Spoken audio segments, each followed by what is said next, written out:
Bonjour à toutes et à tous, je suis Mathieu Charrier, ravi de vous accueillir dans 9e art, le podcast de la Cité internationale de la bande dessinée et de l'image d'Angoulême.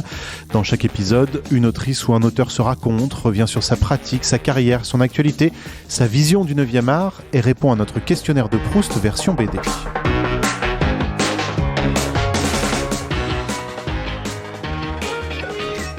Je suis autrice de bande dessinée. Je suis aussi éditrice dans ma maison de micro-édition qui s'appelle Flûtiste. Et voilà, je suis diplômée de l'ESI à Angoulême en 2018. Bonjour Léa Morawiecki. Bonjour Mathieu.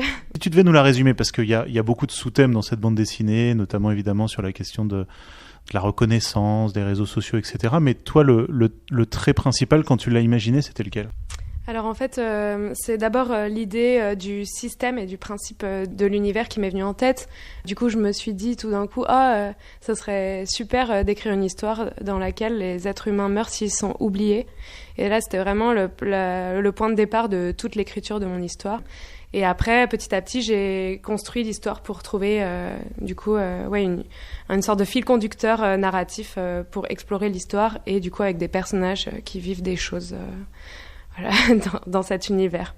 Et notamment un personnage principal, Manel, qui donc, la pauvre, on voit qu'il y a une star de la chanson qui porte le même nom qu'elle, qui est donc plus connue qu'elle et qui risque de la faire disparaître. Forcément, on pense aux réseaux sociaux aujourd'hui, à ce besoin qu'on a tous, toi, nous, de se vendre sur les réseaux sociaux. Je pense qu'en fait, j'ai voulu surtout parler de notre rapport à notre image et aux autres pour exister. Donc on existe en pensée, dans les pensées des autres. En fait, on a besoin de vivre en société aussi. Et les réseaux sociaux, c'est une partie qui explore un peu ce questionnement existentiel aujourd'hui, à l'époque contemporaine. Mais si on va 100 ans en arrière, il y avait des bals, des cirques où des gens se montraient et cherchaient un peu de reconnaissance ou alors juste à exister dans le regard des autres. Mais moi, c'était vraiment une réflexion autour de la peur de disparaître complètement en fait. Et finalement, quand on meurt, on disparaît physiquement, mais on reste présent dans l'esprit des autres personnes qu'on a connues et on a un nom peut-être sur une pierre tombale qui fait qu'on continue d'exister sur Terre.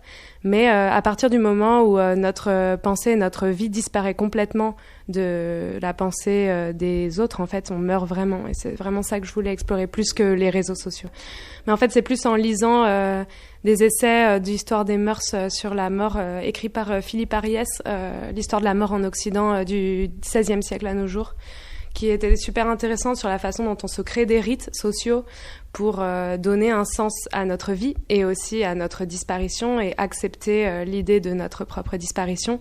Et aussi, je lisais des récits de fiction fantastiques comme Borges, mais surtout L'invention de Morel de Bioy Casares, qui vraiment, dans cette nouvelle, en fait, il explore l'idée que on continue de vivre à travers une image. Et lui, c'était plus une réflexion sur la vidéo, sur peut-être un podcast, et l'idée qu'on laisse des traces de soi pour continuer d'exister, mais c'est des traces qui restent figées, en fait, mais dont on a besoin pour se sentir...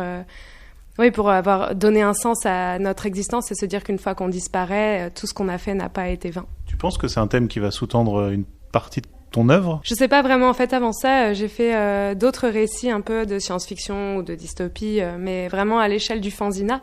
Vraiment une trentaine de pages grand maximum. Mais c'était un peu l'idée que j'avais envie d'explorer plus des mondes parallèles qui donnent un peu une réflexion autour de notre propre monde, mais tout en restant divertissante en elle-même. Je pense que j'ai envie de continuer d'écrire des fictions, en tout cas, d'explorer un peu une sorte de réflexion philosophique comme ça. Est-ce que dès la conception de cet univers, tu as pensé aussi à ce que ça donnerait visuellement ? Parce que c'est une BD qui est très graphique. Alors non, pas vraiment. J'ai pas eu d'image tout de suite en tête. Et d'ailleurs, j'ai retrouvé des vieilles versions des premières pages qui ressemblent pas du tout à celle-là. Donc c'est à un moment donné, dans mon écriture, je me suis arrêtée sur une version du scénario et à partir de là, j'avais envie de commencer à mettre des images dessus. Donc j'ai réalisé une série de 31 dessins autour de l'univers de ma bande dessinée qui étaient finalement des dessins préparatoires. Et j'ai essayé un peu d'explorer cet univers, d'en creuser certaines facettes, d'essayer de me poser un peu plein de questions plutôt visuelles cette fois-ci, parce que c'est vrai que quand on écrit un récit, on est souvent un peu soumise à des étapes d'écriture qui sont d'abord écrire une histoire, puis après découper avec des images, donc faire un storyboard, et après réaliser les planches finales. Mais finalement, j'ai apprécié pouvoir à un moment faire des allers-retours entre le découpage et du coup la recherche visuelle de l'univers, et après revenir dans l'écriture plus précisément. Mais c'est vrai qu'au tout départ, j'avais vraiment en tête cette idée que si on est oublié, on meurt. Mais c'était pas forcément encore, déjà attaché et lié à un nom et un prénom. Donc il y avait pas encore cette idée visuelle là qui est venue plus tard. Je pense qu'à partir de là, je me suis dit peut-être dans une balade dans un cimetière, je me suis dit mais c'est vraiment quelque chose qui exprime bien en fait mon idée de départ et que j'ai envie d'explorer et de développer. Et d'ailleurs dans cette série d'images que j'avais réalisées de croquis préparatoires, il n'y avait pas du tout de nom en fait. C'était plus une ambiance de ville qui je pense venait aussi de mon expérience de mon passage à Shanghai, mais qui ressemblait pas non plus à Shanghai, c'est-à-dire que entre-temps, entre le moment où j'ai commencé ces croquis préparatoires et le moment où je me suis vraiment attelée aux dessins finaux, je suis aussi allée à New York et à Boston, oui. Et là j'ai essayé, et à Las Vegas aussi. Et là j'ai vraiment essayé de généraliser, de faire quelque chose d'un peu plus neutre, on va dire, en tant que grande mégalopole, parce que toutes ces grandes villes en fait ont leur propre identité visuelle, et j'avais envie de créer un univers qui puisse les évoquer à la fois toutes et en évoquer aucune. Dès le départ, tu voulais jouer sur cette bichromie blanc-bleu, pour faire simple? C'est pas venu tout de suite. En fait, j'ai fait des premiers essais de mise en couleur vraiment sur le tard, au moment d'envoyer un dossier aux éditeurs. Et là, c'est plus, mes réflexes de fanzine, en fait, parce que dans le fanzina, on fait beaucoup donc ce qu'on appelle de trichromie ou bichromie, c'est-à-dire une gamme de couleurs très restreinte, parce que ça coûte moins cher à imprimer, en fait. C'est le principe de la sérigraphie ou de la risographie. Et du coup, c'était des choses... moi, je suis habituée à avoir cette mise en couleur-là, et pour une première bande dessinée de cette envergure, parce que je savais que ça me prendrait du temps et que ça serait pas fini en 100 pages. Du coup, j'avais besoin de me sentir quand même à l'aise dans la colorimétrie, mais en même temps, j'avais quand même envie de mettre de la couleur, parce que pour moi, c'était une bande dessinée sur laquelle j'avais envie de me prouver des choses aussi, parce que ça concentre aussi beaucoup d'attentes, une première grande bande dessinée. Et donc, j'avais envie de mettre de la couleur, mais pas non plus de devoir travailler sur trop d'aspects et de tout découvrir un peu d'un coup, parce que j'avais peur d'être complètement découragée en fait par tout le travail. Donc voilà, c'est pour ça que cette gamme un peu restreinte est arrivée. Et puis, j'avais confiance dans le travail de mes éditeurs, donc les éditions 2024, qui utilisent souvent cette technique du coup d'impression avec des tons directs, qui est une couleur qui est directement... la bonne couleur quand on l'imprime, et non pas un mélange de 4 couleurs comme en quadrichromie. Tu fais aussi tout un travail sur les proportions. En fait, c'est à force de retravailler, je pense, l'histoire, le découpage, le scénario, que je me suis rendu compte que c'était aussi... À la fois, c'était quelque chose que j'aimais faire, parce que jusque-là, du coup, j'écrivais des histoires plutôt humoristiques. Et du coup, il y a quelque chose d'assez cartoonesque ou dans l'exagération, dans le gag.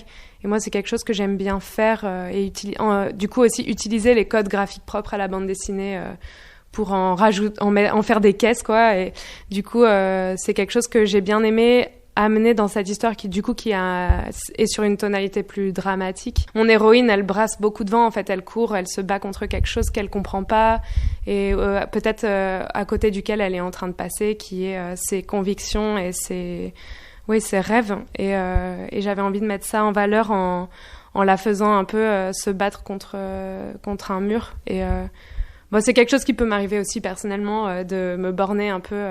En même temps, pour faire une bande dessinée, faut être un peu borné, hein.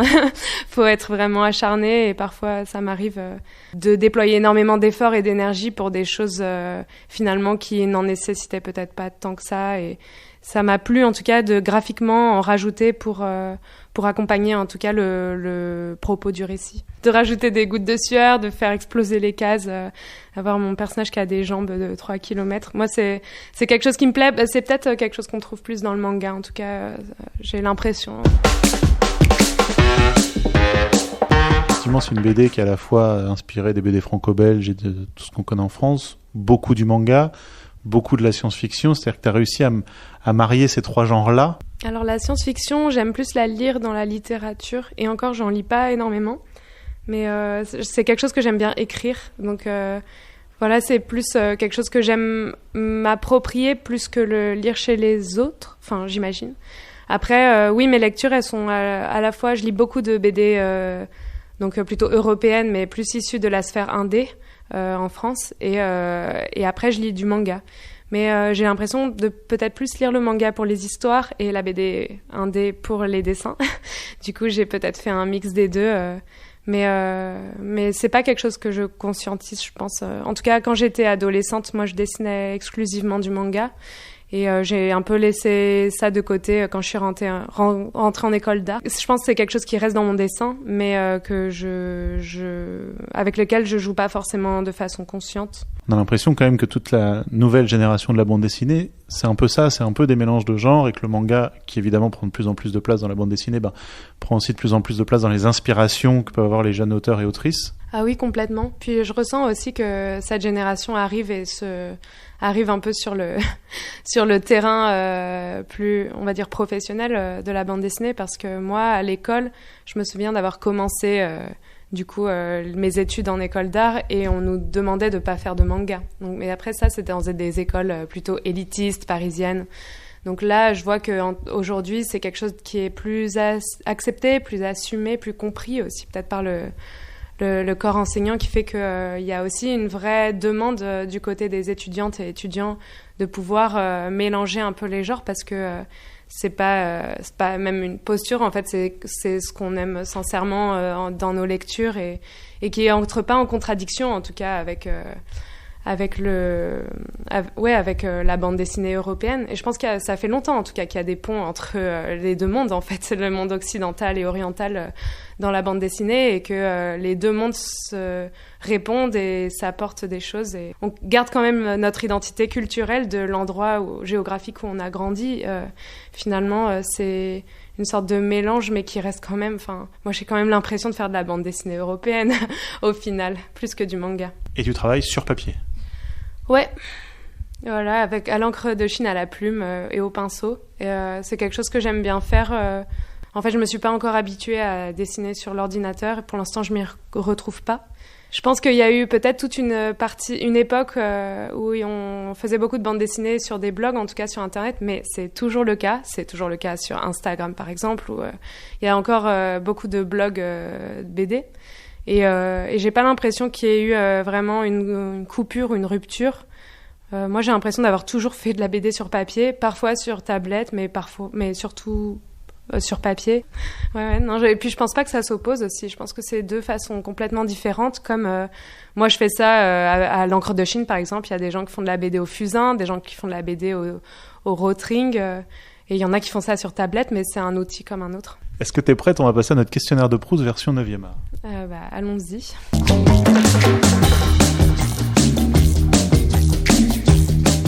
La première BD que tu as lue? Je dirais que j'adorais Witch Mag quand j'étais petite, et je lisais beaucoup Lucky Luke aussi et les Schtroumpfs.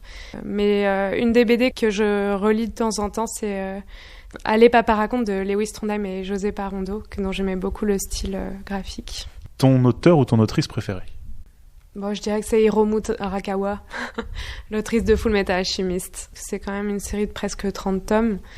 Et que c'est un modèle pour moi à la fois une forme de récit un peu fantastique, mais aussi une réflexion que je trouve très intéressante sur l'équilibre du monde, le fait qu'on peut avoir accès à la magie, au pouvoir et au fantastique, mais en faisant aussi attention à rester dans une forme d'équilibre du monde. Voilà. La plus belle couverture de BD? Voilà, une de mes dernières lectures, j'ai beaucoup aimé la couverture de la BD Celestia de Manuel Fior, voilà. Qui est un peu dans les tons de bleu, qui peuvent se rapprocher un peu de la tienne. Ouais, mais apparemment, la couleur bleue est la couleur la plus aimée universellement, qui se retrouve dans la majorité des cultures d'êtres humains. Donc voilà, peut-être qu'il y a un lien. La plus belle case de BD? J'aime beaucoup les compositions de David B. Voilà, je trouve que souvent les compositions sont assez inspirantes. Ton meilleur souvenir de festival? C'est toujours Festival de la BD d'Angoulême, chaque édition, le meilleur festival. L'édition qui m'a le plus marquée, c'était ma toute première édition, quand j'étais sélectionnée pour les jeunes talents en 2015.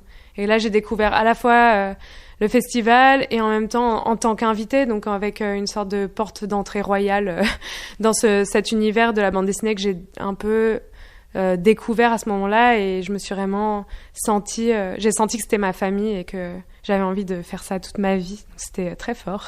Ton pire souvenir de festival? Oh, ça veut balancer sur les festivals en plus. Je sais pas, moi j'aime toujours les festivals de la BD. Alors peut-être par exemple la LCAF à Londres aussi, parce que c'est beaucoup de gens que je connais pas, des gens qui font plus de l'illustration. Mais après, sinon moi je suis souvent contente d'être en festival. Enfin pour le moment en tout cas, je suis pas saoulée. Ton personnage de BD préféré? Ah, c'est Lucky Luke. Voilà. Et Jolly Jumper surtout. C'est un peu un crush d'enfance. Moi, j'aimais beaucoup Lucky Luke, mais après, c'est irrationnel. Souvent, on est attaché à des personnages de bande dessinée qui reviennent dans des séries parce qu'on a vraiment le temps de le voir développer sa personnalité. Ton personnage de BD détesté? En général, j'aime pas les personnages des personnages écrits par Bastien Vives, mais de façon générale, les personnages féminins. C'est surtout parce que je les trouve très superficiels et un peu fantasmés, mais voilà. Du coup, c'est pas un personnage, c'est les personnages. Voilà, désolée. Ton super-héros préféré? Moi, je lis pas d'histoire de super-héros. Moi, j'aimais trop les super nanas, donc voilà, les super nanas. Tu dessines dans le calme ou en musique? Les deux. Mais je préfère écrire dans le calme et dessiner en musique pour me donner un peu de l'énergie. Plutôt couleur ou noir et blanc? Noir et blanc, complètement. Je fais pas de couleur. Enfin, là, j'ai fait semblant en cette BD, mais si vous remarquez, la plupart de la BD est en noir et blanc. Et pour finir, un auteur ou une autrice que tu nous conseillerais, qu'on connaît pas forcément? Moi, j'ai beaucoup aimé Shanghai Chagrin de Léopold Prudon, mais j'espère que vous le connaissez quand même. Hein. C'est sorti cette année, je crois, l'association, et c'est des dessins que j'aime beaucoup. Merci Léa Moraviec. Merci. On passe à notre coup de cœur de la cité. Coup de cœur présenté aujourd'hui par Bastien Pépin, chargé de mission. De quoi veux-tu nous parler? Je vais vous parler de la bande dessinée Idulfania de Brecht Evans, qui est un recueil de strips publié dans la revue belge Breuze de 2010 à 2011. Et ces strips sont très drôles puisqu'il s'agit en fait de strips qui se déroulent dans un univers fantastique avec des monstres divers de nos contes et légendes. Et à chaque fois avec une chute complètement décalée, absurde, qui rend chacune de ces situations très drôles, très humaines presque, puisqu'on retrouve également des personnages de notre vie de tous les jours. Par exemple, je vais en sélectionner un, et c'est donc deux brigands qui attendent dans une ruelle sombre. Le premier dit « En voilà un, t'es prêt ? Non, attends, celui-là a un doux sourire. » On voit une personne passer toute souriante, et l'autre lui répond « Je trouve que tu chipotes un peu. » Et tout ça dans les coloris très assumés, très francs de Brecht Evans. C'est vraiment issu des débuts de Brecht Evans qui, à peu près à la même époque, a eu le prix de l'audace au Festival de la bande dessinée d'Angoulême pour son album Les Noceurs. Et c'est après qu'il va faire tous ses ouvrages les plus connus. On redonne les références? Idulfania de Brecht Evans, publié aux éditions Actes Sud, BD.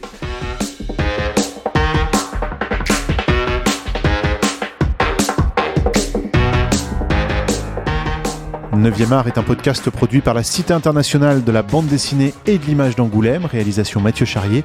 N'hésitez pas à commenter ces épisodes, à les noter, à en parler autour de vous, c'est très important pour nous.